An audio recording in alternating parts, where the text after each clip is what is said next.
Back now with our roundtable. Great to have George Will here. Also, Austan Goolsbee, former Obama advisor, University of Chicago economics professor. Gwen Ifill of PBS.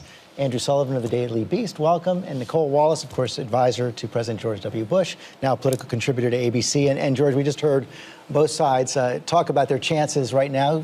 Newt Gingrich predicting a 53-47 win for Governor Romney. Stephanie Cutter maintaining confidence as well. Who's bluffing right now? Both.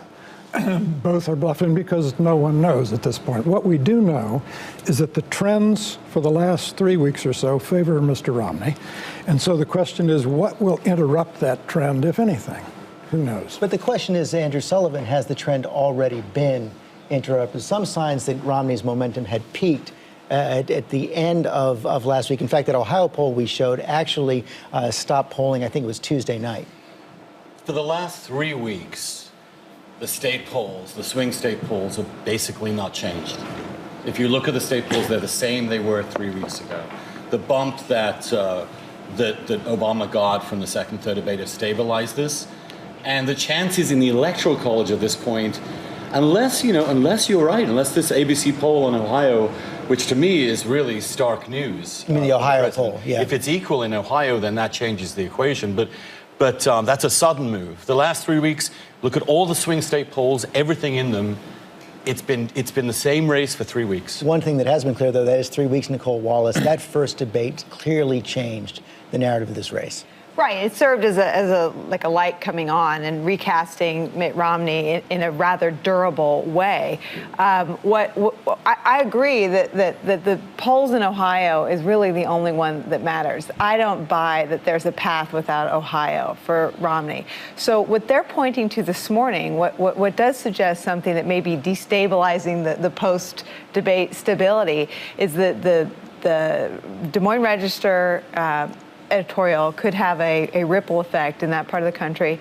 If they have polls showing them even, everyone wants to be on the side of a winner, that could change the mentality of those voters in Ohio. And they are mounting a new, paid media effort to try to neutralize some of the damage done by what they feel like false attacks about the auto bankruptcy. That has become the big issue, Gwen Ifill, in Ohio right now, the auto bailout. The other argument you heard from Stephanie Cutter is that about 20% of the voters in Ohio have already voted. They have, and a third of the voters in North Carolina have already voted, in Maryland and Georgia.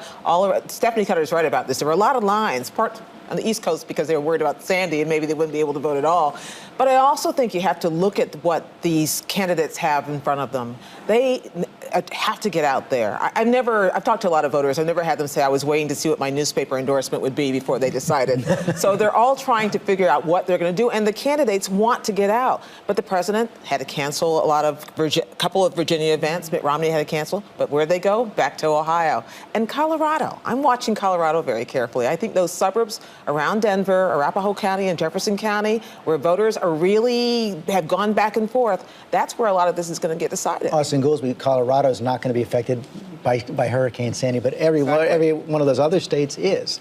Yeah, look, but I think we're kind of kidding ourselves to think that the race is going to fundamentally hinge on any of these things. It's not just the last 3.5 weeks the race has remained unchanged. It's really been basically a year and a half. All the fundamentals of the economy, of the polling, of the politics of the country point to it's going to be a razor-thin margin. We're going to be up late on election night.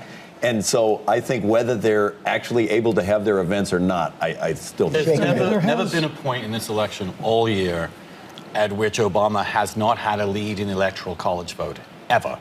And so he would have to lose it in the last week, having led all year. But you would agree that if Ohio is flipped, that changes the whole ballgame. Yes, it does. There has been a big change. It's not a particular state. It's the change in Romney's gain among women.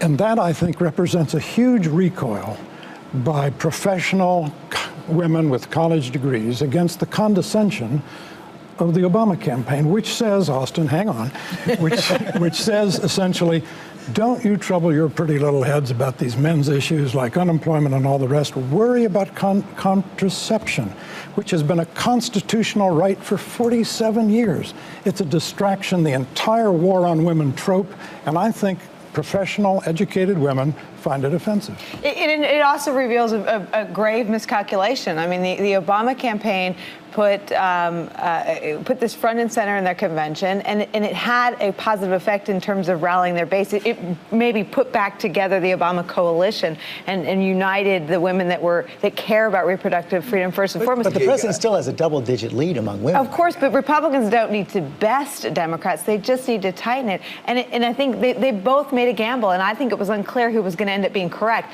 But the Romney campaign made a gamble that enough women cared about the economy and economic issues more than, or at least as much as, reproductive in the freedom. debates, Obama related women's issues to family and economic issues. He did not isolate it that way. And of course, the big elephant in the room is that the Mitt Romney that showed up on October the 3rd was like an alien that ripped off his mask and said, I'm brand new now. But we liked him. But we liked him. We loved him. Isn't that the point? You know, we liked him better. He has, you know, it's like he has evolutionary ideology. Like but the church has evolving doctrine. But Andrew, at this point, one day it's true, the last day it's not. But at this point in the campaign, all that matters is who's got the last-minute enthusiasm. I don't know about the word momentum. I think that comes freighted with meaning. But I think enthusiasm. You cannot argue that the Republicans, who had gotten a little depressed, were enthused after they got a new saw in that debate. They got a brand new candidate October 3rd. People who won all three of those debates, they said that the president won the last two,